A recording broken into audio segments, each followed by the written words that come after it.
Bien, y en este bloque de Santa Fe la provincia estamos recibiendo al diputado provincial por la Unión Cívica Radical, Maximiliano Puyaro. Bienvenido, Maximiliano. Muchas gracias por la invitación, la verdad que una vez más es un gusto estar aquí. Bien, una primera pregunta. Apenas asumió como diputado provincial, recuerdo porque ha estado aquí, tomó el tema del narcotráfico en su localidad natal y en toda la provincia. Hágame un breve recuento de lo que usted ha experimentado desde ese momento hasta ahora. Bueno, nosotros entendimos que lamentablemente el narcotráfico no era tema de agenda ni del oficialismo ni de la oposición. Entendimos que alguien debía tomar esta problemática. Nosotros escuchábamos las críticas y los reclamos de los vecinos de nuestra ciudad, de nuestras comunidades, que nos decían dónde se vendía droga y por qué la policía no hacía nada, entendiendo que cualquier vecino lo sabía, creían que la policía lo debía saber. Nosotros ahí nos empezamos a estudiar esta trama tan compleja que es un delito federal y lamentamos muchísimo tener que escuchar cómo los vecinos nos contaban con la impunidad que se manejaban muchos narcotraficantes y después de realizar diferentes denuncias en diferentes ámbitos institucionales, desde Fiscalía hasta la propia policía, yo en persona hice eso. Entendimos que había que salir a dar nombres propios en medios de comunicación, dejarle decirle a estos personajes empresarios exitosos para decirles narcotraficantes, para que los mecanismos institucionales de nuestra república funcionen. Y bueno, realmente empezaron a funcionar cuando le dimos una alta exposición pública a este tema. La realidad también es que estos personajes tenían amparo de sectores de la policía, de sectores de la justicia, y el mecanismo institucional era muy difícil poder atraparlos, aprenderlos. Podemos decir que en nuestra zona todos los carteles de distribución de estupefacientes han sido desmantelados y atrapados. Se ha avanzado muchísimo, por lo menos en la profundización de una discusión que la política no la tenía como parte de la agenda y realmente no la daba, lamentablemente. Entendemos que por eso llegó hasta donde llegó en la República Argentina y en la provincia de Santa Fe. Pero también podemos decir con dolor que por más que Carlos Ascaini esté preso en mi zona, que Aldo César Orozco, que el Mele Reynoso, o que aquí en Rosario la Banda de los Monos, el Pollo Bassi, Popea, Delfín Zacarías y tantos otros puedan estar presos, la realidad que vemos que el consumo de estupefacientes es prácticamente el mismo en la provincia de Santa Fe y en la República Argentina, porque indudablemente lo que falla es otra cosa, con lo cual tenemos que profundizar la inteligencia del Estado para pelear contra esto, que por más que logremos encarcelar a quienes mayor visión o visibilidad pública tienen y mayor impunidad tienen, no son los dueños del negocio. Me quedaba pensando cuando decía cómo se presentan, y son los medios de comunicación también que colaboran con esto, que no es meramente una cuestión semántica decir empresarios exitosos o narcotraficantes, porque ¿cómo se construye un empresario exitoso? Sin duda, digo cuando estamos hablando de narcotraficantes, con gente que lava dinero, lo legaliza, y en ese sentido estas personas luego acusados, porque el Estado puede hacerles acción penal por el narcotráfico, siempre tienen recursos económicos para defenderse. Y en ese sentido, ese empresario exitoso, ¿cómo se lo puede atacar? Y creo que usted ha dado en el centro, a partir de un proyecto que le ha presentado, si no me equivoco mal, al diputado Raúl Alfonsín. Ricardo Alfonsín, perdón. Mire, lo primero que tenemos que decir es que como funciona la justicia federal, una justicia federal completamente colapsada. En el sur tenemos 2 jueces federales y 3 fiscales para 2 millones de personas, en un delito que se ramificó en todos los pueblos y en todos los barrios de las ciudades, donde un expediente son fojas y fojas, que te quiero decir que es imposible que con esta infraestructura federal poder abordar esto. En segundo término, lo que vemos es que estos tipos, cuando son atrapados, estos personajes, salen en libertad rápidamente, fundamentalmente en función de la interpretación del fallo Díaz Besone, que hacen los jueces federales de acá de la circunscripción de Rosario. Y cuando salen millonarios, o desde la cárcel son millonarios. Vimos Delfín Zacarías, ejemplo, en la cárcel, incomunicado, tenía 2 celulares. Es indudable que este personaje seguía manejando su negocio narcocriminal desde la cárcel.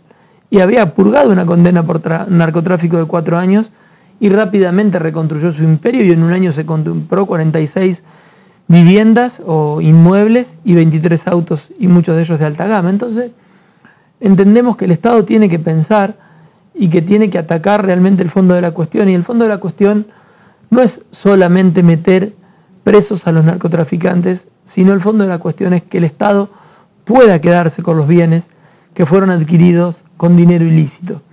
Para esto tenemos que llevar adelante no solo acciones penales, que el Estado, es decir, los pueda meter presos, sino además acciones civiles. Y para eso hay que hacer reformas de legislación de fondo. Nosotros armamos el proyecto aquí en Santa Fe, pero yo soy legislador de la provincia, no de la nación, y se lo acercamos a Ricardo Alfonsín y a Manuel Garrido para que lo puedan evaluar, y en el día de ayer lo estuvieron presentando en el Congreso Nacional. Y esto es muy importante, porque lo que tenemos que evaluar es que estas son organizaciones complejas, y lo que las sostiene en el tiempo es el dinero y los bienes que tienen estas organizaciones complejas, los bienes que logran lavar. Si vos sos condenado por narcotráfico, el Estado solamente puede ir sobre vos, meterte preso, y sobre los bienes en los cuales en el momento de comercializar estupefacientes cometías el delito. Es decir, llevabas 2 kilos de droga en un auto, te secuestran el auto. Pero le cuesta mucho al Estado poder investigar si vos los adquiriste a tus bienes con dinero lícito o ilícito. Entonces hay que reinvertir la carga de la prueba, que sea el condenado por narcotráfico quien le deba probar al Estado que todos los bienes que tiene los adquirió con dinero ilícito. Porque además de estas organizaciones complejas, tienen profesionales que las asesoran, y antes de cometer el delito ya saben cómo lavar el dinero. El Estado tiene que profundizar la inteligencia para poder llegar hasta el fondo de la cuestión. Acá no alcanza con meter preso a la banda de los monos, al Pollo Bassi, a Delfín Zacarías, a Popea y a tantos otros. Acá lo que nosotros tenemos que ir es sobre los dueños del negocio, sobre los financistas de este negocio, sobre los que lavan dinero y a dónde meten ese dinero. Todos vemos que hay muchas empresas de transporte, vemos porque estos personajes tienen, o que tienen construcciones inmobiliarias. Tenemos que empezar a controlar los fideicomisos. Nosotros vamos a presentar una ley conjuntamente con la doctora Tesio para controlar que haya una unidad especial de 3 personas tal vez, no hay que va a llevar muchos recursos al Estado provincial, pero que controle los fideicomisos. ¿Cómo puede ser que propiedades que valen 2 millones de pesos construirla sean facturadas por 500.000, 600.000? Bueno, eso está en el inconsciente de la sociedad. Tenemos que empezar a controlar esas cosas. Tenemos que quedarnos con los bienes de los narcotraficantes, no para vengarnos de los mismos, que estaría bueno porque hacen mucho daño, fundamentalmente para que no sigan con su negocio narcocriminal. Este proyecto, que se llama de extinción de dominio, es una de las herramientas más que es necesaria para una lucha integral contra el narcotráfico, ¿no? Claro, por supuesto. Mire, nosotros cuando lo estudiábamos con mis colaboradores y estudiamos legislación comparada, que acá no hay que tampoco inventar nada, tal vez hay que mirar a los países que tuvieron este problema de la manera que lo tuvieron. Y veíamos que México y Colombia tienen la extinción de dominio. Y justo cuando buscábamos esa información, una sola fiscalía salía en los medios que había recaudado 2.500 millones de dólares, una sola fiscalía, habiéndole sacado bienes a narcotraficantes, de los cuales se destinaron para lucha contra la prevención y la recuperación de adicciones. Miren la cantidad de plata que estamos hablando. Pensemos que el Cedronar tiene 80 millones por año de presupuesto. Estamos diciendo que una fiscalía recaudó 2.500 millones de dólares. Y después los medios colombianos daban cuenta que una fiscalía iba por una finca que era propiedad de Escobar Gaviria, pero que la seguía manejando su cartel. Eso es muy importante, porque estos tipos construyen su imperio económico y desde ahí pueden corromper a quien se quiera corromper, comprar a quien se quiera vender y continuar con su negocio narcocriminal. Y si vos estás preso, desde la cárcel sigue tu señora, ejemplo Carlos Ascaini, preso su mujer, o su hermano, o su madre, o su tía, porque son negocios muy rentables. La plata acá es lo de menos, hay mucha plata. Estos tipos ganan mucha plata por día. Usted imagínese que en el baúl de un auto podés llevar mercadería por 3 o 4 millones de pesos.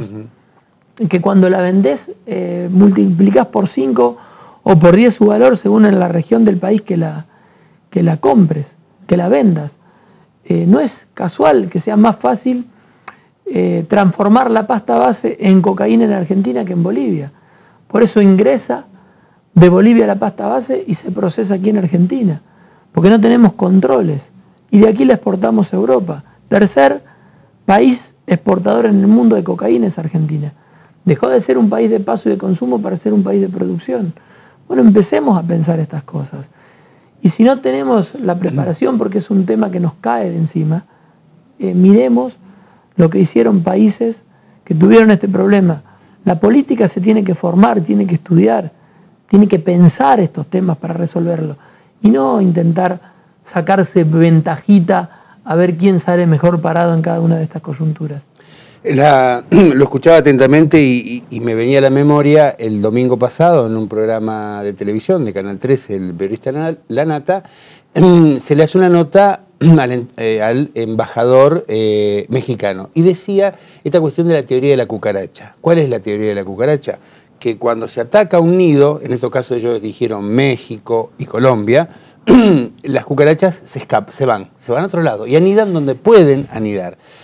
El problema será, vuelvo a reiterar, que no están todavía los elementos, las leyes y la decisión, la decisión, daría la sensación que está, la decisión política, por lo menos en la provincia, de combatir al narcotráfico. Sí, yo creo que es un problema sumamente grave como para pensarlo de la óptica de una ciudad o de una provincia, más allá que tengamos el problema aquí muy enquistado.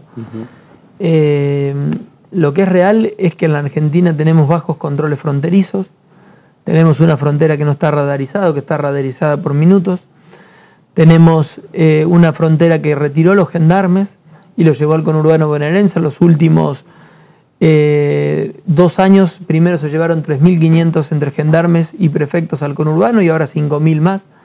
Tenemos un país que no controla rutas y ríos, tenemos un país que no controla puertos, el puerto de San Lorenzo que exporta 53.400 millones de dólares por año, el 34% de las exportaciones. Tenemos una sola lancha que los controla, que controla las embarcaciones que zarpan de ahí, con escáner que no distinguen materia orgánica de la materia inorgánica, para que veamos la gravedad. Y tenemos un Sederonar vacante, que es el organismo institucional que debe controlar las empresas que se inscriben para vender precursores químicos. Por eso hace que sea más fácil traer la pasta base de Bolivia y procesarla en Argentina, porque no tenemos controles, y hacer cocaínas. Hay una diferencia en 50 gramos de 20 gramos entre la pasta base y la cocaína.